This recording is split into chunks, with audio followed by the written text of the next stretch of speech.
How's it going, everyone? My name is George, and today we're going to be reviewing Batman Mask of the Phantasm. I am starting my Batman review series because we got The Batman coming out at the beginning of March, and we also have the Flash movie where Michael Keaton is returning as Batman, and Ben Affleck will also be in there as Batman. So we got a lot of Batman this year, and I want to get some Batman movies out of the way for this year. I had a lot of fun talking about the Spider-Man movies last year leading up to Spider-Man No Way Home, and I am going to cover Into the Spider-Verse this year before Across the Spider-Verse comes out.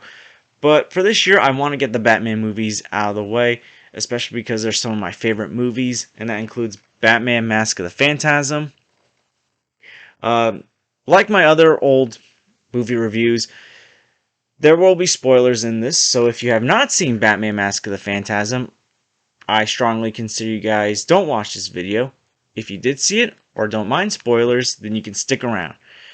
So this movie is based off the 1990s Batman animated series, which was a fantastic series with great voice acting, great plots, great characters, one of the best portrayals of Bruce Wayne ever. And this movie is directed by Eric Rondonsky, sorry if I mispronounced that last name, and Bruce Timm, who is behind the DCAU, DC Animated Universe. And this is a universe, not just Batman the Animated Series, but the other shows that came out afterwards, Superman the Animated Series, Static Shock, Justice League. Those were my introduction to DC before I watched the live action movies that would later come out, reading the comics. That was my introduction to DC.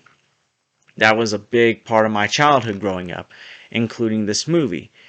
So Batman Mask of the Phantasm was originally not going to be a theatrical release. It was going to be a direct-to-video release like some of the other movies based off the DCAU Batman. But they made a last-minute change, and it came out in theaters. So that's another reason why I'm going to cover this. I'm going to mostly focus on the theatrical Batman movies, but also, this is a damn great Batman movie. This is, in my opinion, one of the best Batman movies we ever got. So basically, in the Batman animated series world, there's been a string of murders, there's involving some gangsters, and there's this new figure called the Phantasm. While this is happening, Bruce Wayne's old love, Andrea Beaumont, comes back, and we get a lot of flashbacks about Bruce and Andrea, how they fell in love, how she was the one obstacle that kind of got in his way of becoming Batman, and ultimately he originally chose to settle down with this woman, but then she left him, and that's when he finally became Batman. Basically, Bruce Wayne's life is always a tragedy, and I think Batman Mask of the Phantasm captures that perfectly, because you see in these flashbacks that he never expected to fall in love with anyone or find happiness, but then when he meets Andrea, things start changing with his plan, and he ultimately decides to commit at one point. But then when she breaks his heart, that's when he becomes Batman. And it's in those flashbacks that you get some of the most powerful scenes in any Batman movie or show.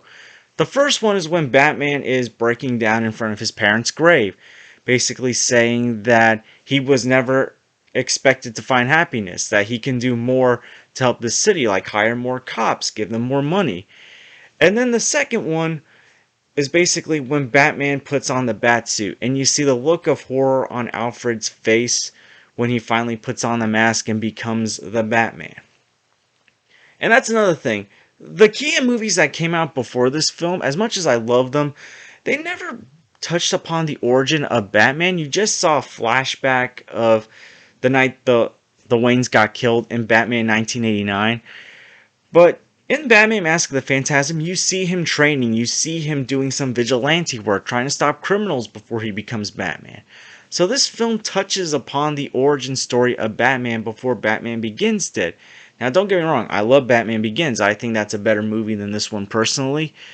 But this was the film that did it first. And the voice acting is top notch as always. Kevin Conroy and Mark Hamill as Batman and the Joker are just iconic. Like, these guys made my childhood and others' childhoods with their voice performances as Batman and the Joker.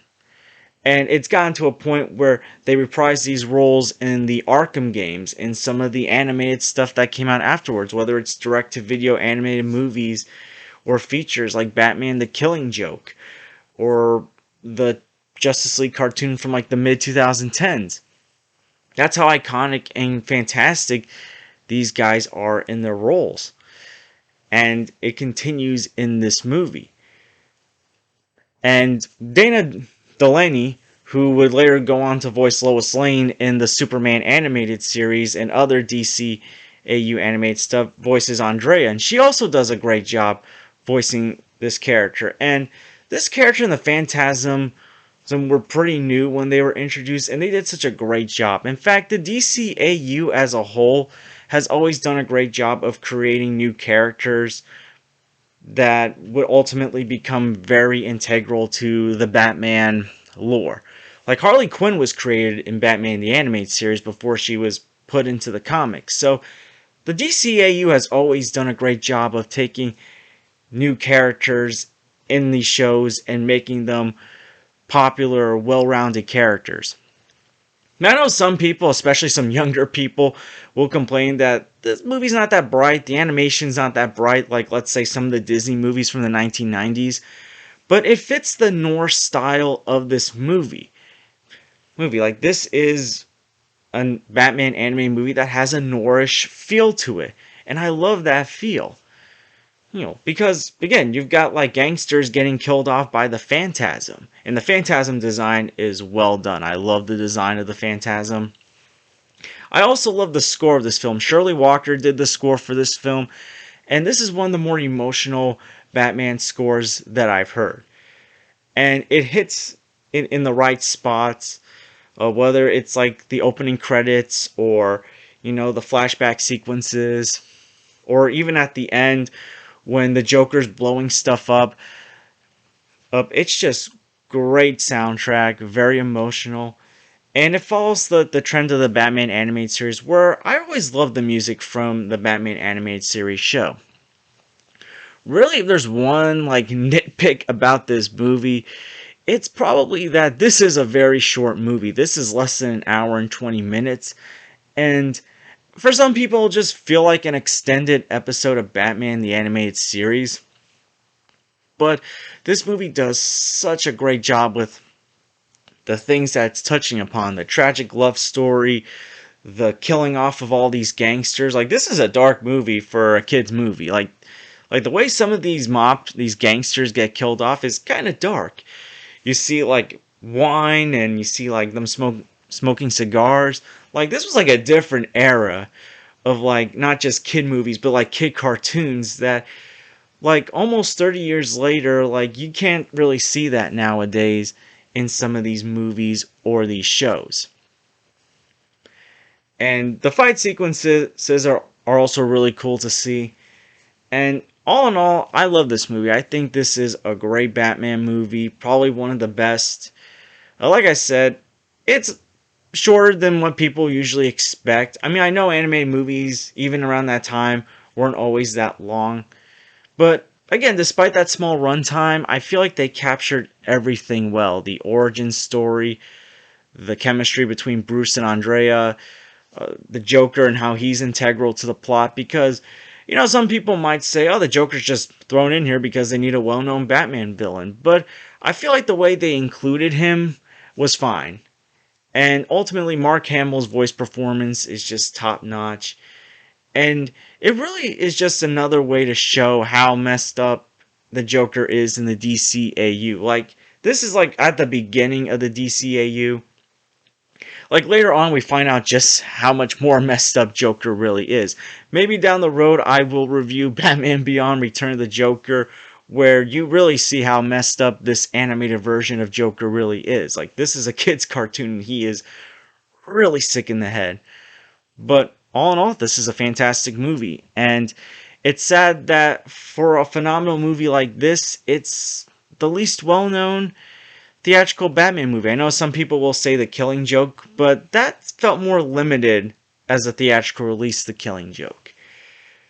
And because it's not as good as Batman Mask of the Phantasm, we don't really talk about it as much. So Yeah, Batman Mask of the Phantasm is a fantastic movie, and I highly recommend you go watch it, especially if you love Batman the Animated Series.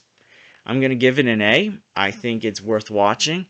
It's only an hour and 16 minutes, so it doesn't really take up a lot of your time. So, yeah, go check out Batman Mask of the Phantasm. I love this movie, and I hope you guys love it as well. So, what do you guys think about Batman Mask of the Phantasm? Do you think it's one of the best Batman movies?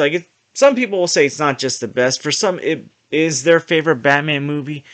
Not my favorite, but it's probably one of my favorites still. Comment below and let me know.